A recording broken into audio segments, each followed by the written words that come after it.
Baik, bismillahirrahmanirrahim. Assalamualaikum warahmatullahi wabarakatuh. Apa kabar anak-anak ibu yang soleh dan solehah? Mudah-mudahan masih semangat belajar dari rumah ya. Kali ini ibu akan bahas tentang biografi. Beberapa dari kemarin materi sudah ada yang ditunjukkan dan diterbitkan di kelas digital ya, di rumah belajar. Nah, kali ini ibu akan kupas tuntas bagaimana cara kita menelaah teks biografi.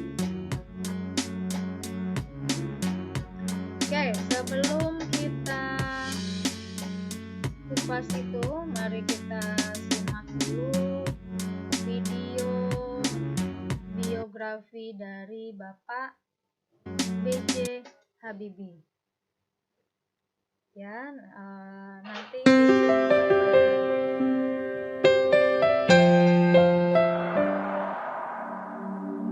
Biografi B.J. Habibie diawali dengan masa kecil beliau.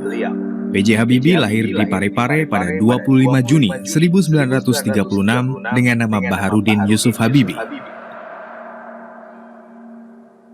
Ayahnya bernama Alwi Abdul Jalil Habibie, adalah seorang ahli pertanian dan berasal dari Gorontalo.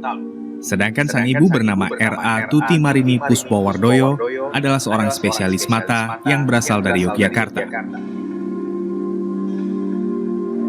Habibie adalah anak keempat dari total 8 bersaudara. Habibie juga tumbuh dalam keluarga religius, di mana ayah beliau seringkali membacakan ayat suci Al-Quran semenjak beliau kecil. Habibie menyatakan jika ayat suci yang dibacakan ayahnya selalu mampu membuat dirinya tenang. Tak heran jika sang ayah pun kerap membacakan ayat Al-Quran untuknya sampai 2 juz. Kebiasaannya sejak kecil yang sering mendengarkan Al-Quran memberikan pengaruh yang positif pada dirinya, sehingga ketika Habibie kecil usia 3 tahun, dirinya sudah mampu membaca Al-Quran dengan lancar. Sejak kecil memang Habibie sudah dikenal sebagai anak yang cerdas. Memasuki usia sekolah, otak Habibie pun kian cerdas. Namun sedihnya dirinya harus ditinggalkan sang ayah ketika usianya masih sangat muda, yaitu 14 tahun. Sang ayah meninggal lantaran serangan jantung. Karena ayahnya selaku kepala keluarga meninggal, maka sang ibulah yang menggantikan peran dan berjuang secara ekstra untuk bisa menanggung biaya hidup seluruh anggota keluarga. Pada akhirnya, sang ibu memutuskan menjual rumah lalu pindah ke Bandung. Habibie muda pun menempuh pendidikannya di SMAK Dago, lalu melanjutkan kuliah di ITB yang saat itu bernama Universitas Indonesia Bandung dengan jurusan Teknik Mesin.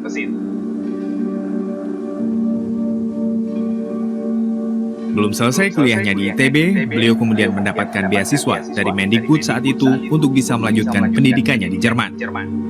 Di saat pemerintahan Presiden Soekarno saat itu, pemerintah sedang banyak membiayai para anak bangsa untuk bisa bersekolah ke luar negeri agar bisa menimba ilmu di sana.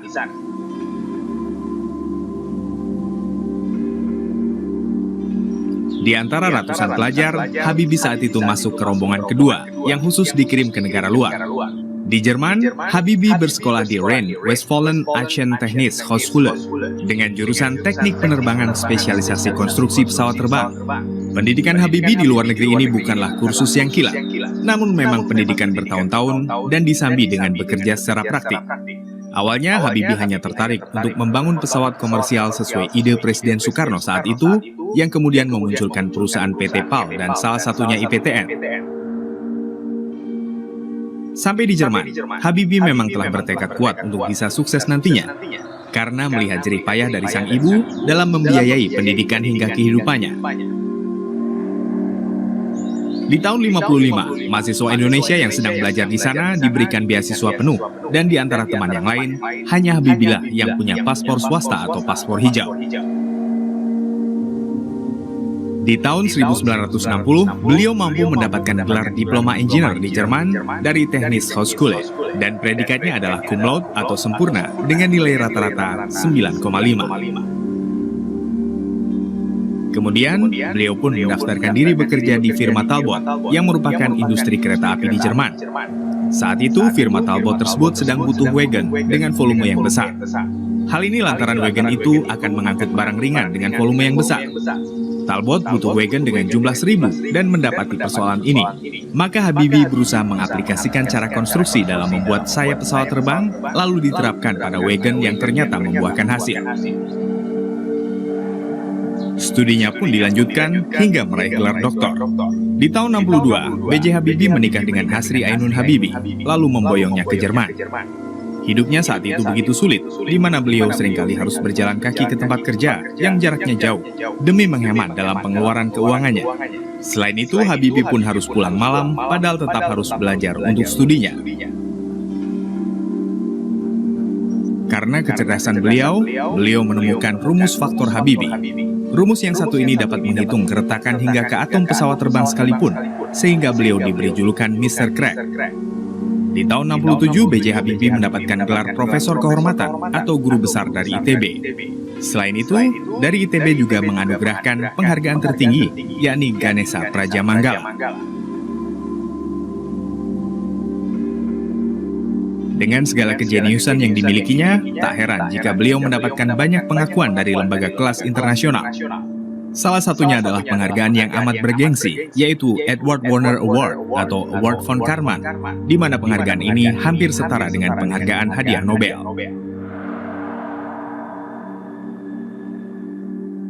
Di Indonesia sendiri, Habibie kemudian menjabat sebagai Menteri Negara Ristek atau Kepala BPPT selama 20 tahun dan memimpin perusahaan BUMN industri strategis selama 10 tahun. Tahun 95, beliau berhasil memimpin proyek pembuatan pesawat yang diberi nama N250 Gatot Kaca, di mana menjadi pesawat yang dibuat pertama kali oleh Indonesia.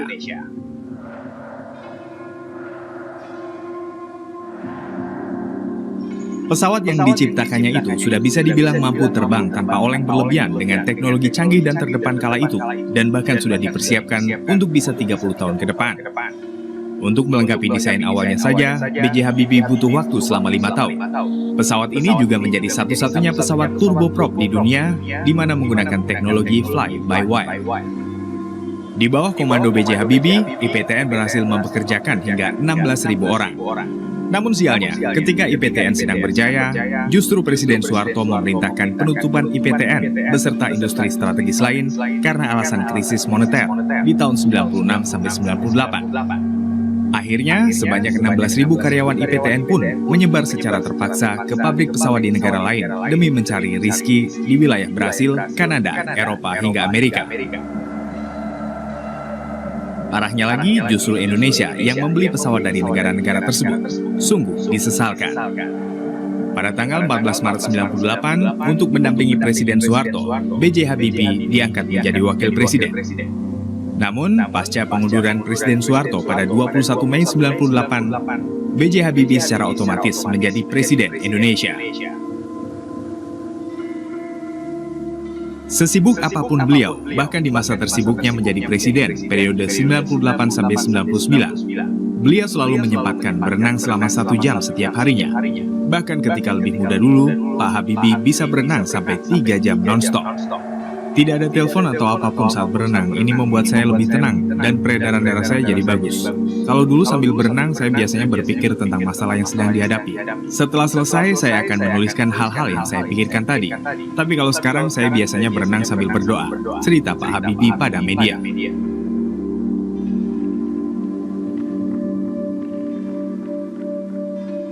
Beliau juga punya kebiasaan untuk bangun super pagi. Pada dini hari, beliau rutin bangun untuk ibadah sholat malam. Ia juga memulai hari dengan sholat subuh. Kedisiplinan waktu Pak Habibie juga terlihat dari kebiasaannya beribadah. Founder dari The Habibie Center dan berbagai organisasi sosial ini tidak pernah lalai dari kewajibannya kepada Tuhan, gara-gara alasan seperti sibuk, malas, lupa, apalagi keasikan dengan HP.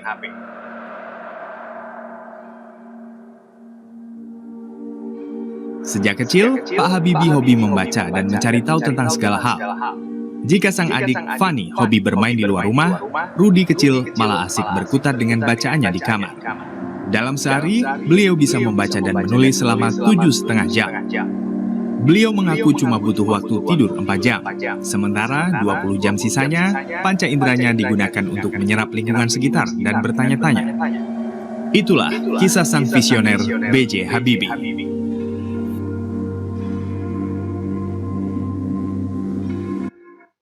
Oke, baik, setelah kita menyaksikan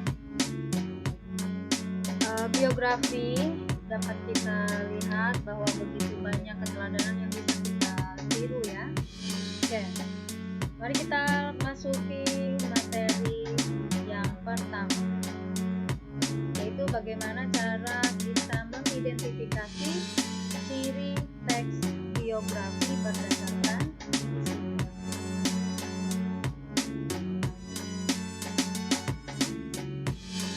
Teks biografi ciri-cirinya sama dengan ciri cerita ulang ya. Kenapa? Karena biografi sendiri itu masuk ke dalam jenis narasi cerita ulang.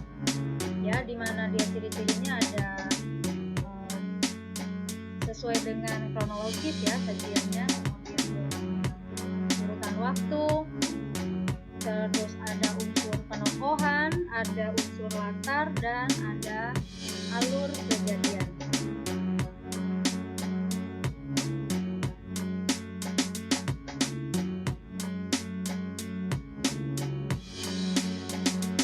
Untuk struktur teks biografi, yang pertama adalah orientasi ya, atau settingan, di mana orientasi ini berisi pengenalan tokoh, boleh dari referensi yang sudah ada atau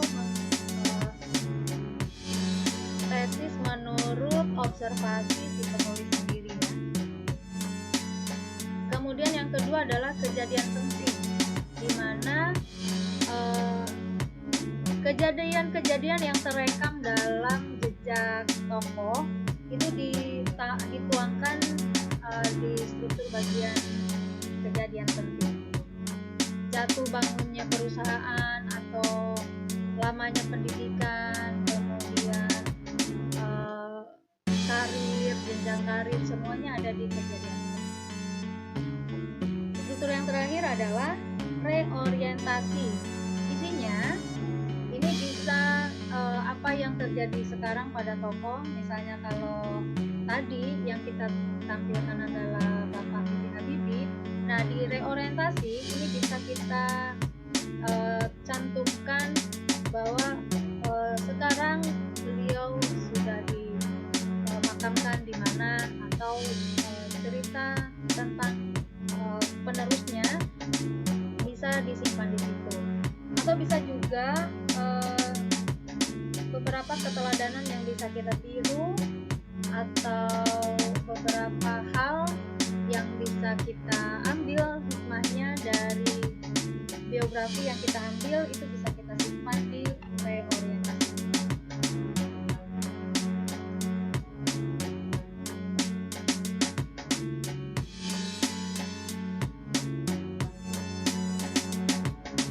Nah, bentuk pola penyajian dari biografi itu ada alur cerita. Alur ceritanya dari masa lalu ke masa kini ya. Kemudian sudut pandang.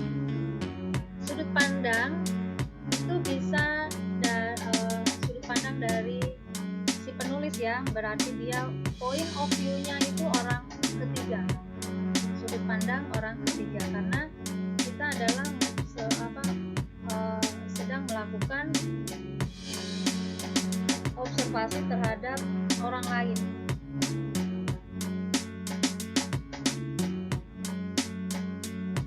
Kemudian gaya penulisannya dan fokus penceritaan. Nah, fokus penceritaannya ini bisa fokus ke keluarganya, atau fokus ke pendidikannya, atau fokus ke karir. Nah, bagaimana cara kita membedakan biografi dan autobiografi? Ya, sebelah kiri ini yang berwarna kuning biografi, sebelah kanannya autobiografi. Kita buka satu-satu ya. Kalau biografi itu ditulis oleh orang lain, sedangkan autobiografi itu ditulis oleh diri sendiri. Kenapa? Ya, karena autobiografi adalah menceritakan kisah diri sendiri. Kalau biografi menggunakan sudut pandang orang ketiga, maka autobiografi karena dia menceritakan diri sendiri, dia menggunakan sudut pandang orang pertama. Jadi kalau dalam bahasanya di situ dituliskan beliau atau dia dalam biografi, maka di autobiografi itu bisa menjadi saya atau aku atau ana, ya, bisa apa saja. Dalam biografi itu memiliki tujuan penulisan berupa informasi supaya diketahui atau menjadi pelajaran bagi orang lain. Sedangkan autobiografi itu bisa juga bersifat informatif, ya, untuk diambil hikmahnya atas kejadian terhadap diri sendiri, tapi dia lebih ke mengekspresikan pengalaman pribadinya. Kemudian pada biografi, data-data yang dikumpulkan itu dari observasi si penulis, bisa juga digabung dengan referensi dari berbagai sumber, misalnya dari buku biografi yang telah diterbitkan, kemudian kita lengkapi dengan hasil penemuan pada observasi, atau bisa juga dengan clipping-clipping koran yang sudah dikumpulkan dari berbagai media. Nah, sedangkan autobiografi itu data-data yang diambil berdasarkan pengalaman pribadi atau catatan buku harian. Itu saja materi biografi kali ini. Terima kasih atas kebersamaannya, mudah-mudahan bisa dipahami. Mohon maaf jika ada kekurangan atau salah-salah kata, bisa kirim ke WA atau di kolom komentar atau email di janti27@gmail.com. Terima kasih atas kebersamaan kita, mudah-mudahan Allah menghitung ini sebagai amal soleh. Billahi taufik wal hidayah. Wassalamualaikum warahmatullahi wabarakatuh.